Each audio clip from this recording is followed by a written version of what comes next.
The French politicians must be pretty scared if they're considering France to be in a crisis due to the riots of the people who are pissed about cops murdering people. The French government has said it is considering all options, including declaring a state of emergency after a third night of escalating violence and rioting in cities and towns across France. Hundreds of police were injured last night and more than 900 people arrested. Ministers asked for public transport across France tonight.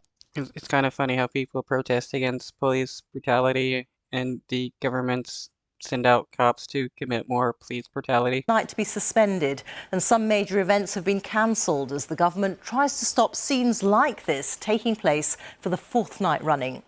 The protest began in a Paris suburb on Tuesday when a police officer shot dead a 17-year-old boy of North African descent during a traffic stop in Nanterre.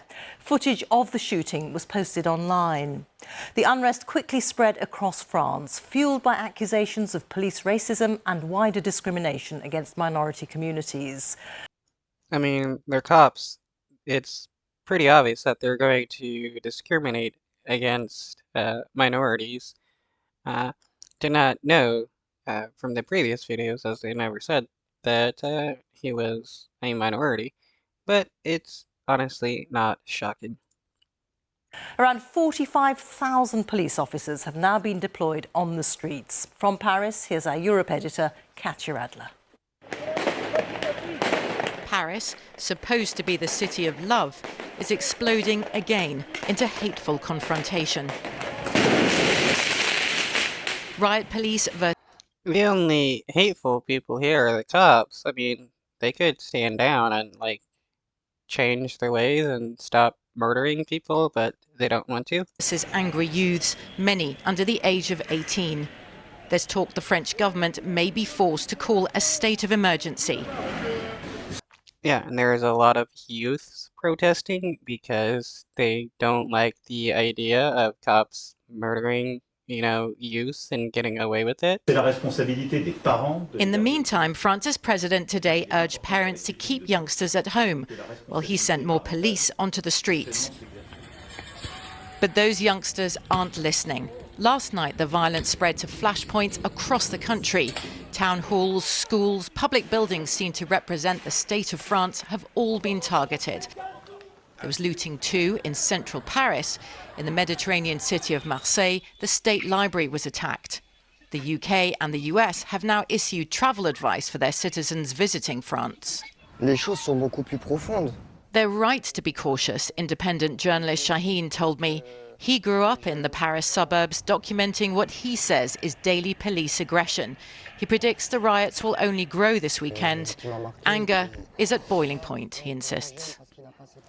Yeah, people get tired of being abused by the cops, and what's their only option when the government doesn't listen? To fight back. The only option for the cops, or for the cops to stand down and change their ways. With the country on a knife edge, French politics is at its most poisonous. Face à des hordes prises d'une rage destructrice. With opposition leaders here on the far right, but also on the far left, trying to score points. But in the suburb where Nahel, the 17-year-old French boy of Algerian-Moroccan descent, was shot this week by a French policeman, we found people sympathetic with the rioters. No one listens to people like us, like them otherwise. I'm against violence, but these youngsters want their voices heard. As dusk approaches, the feeling in this neighbourhood is getting increasingly tense.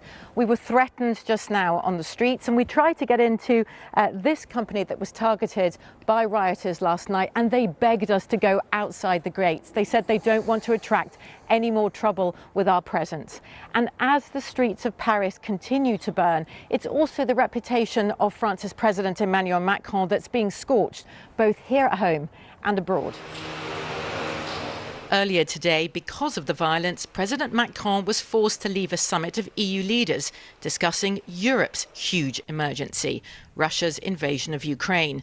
And France's ability to safely host international events like next year's Summer Olympics is being questioned.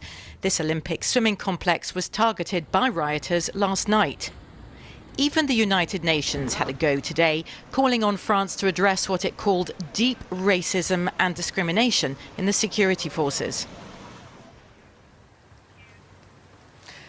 There are 45,000 of those security forces being deployed across France tonight. The fear here is that the violence will only escalate, especially because tomorrow there's going to be the funeral held for that 17-year-old boy who was killed earlier this week by policemen here in his suburb of Nanterre, which tonight really is extremely tense. We've been told here by people, there have been messages in social media asking people to come from the suburbs and gather in the capital, Paris, tomorrow. The French government says its top priority is getting the situation under control, but both politically and here on the streets, it really feels very much on the back foot.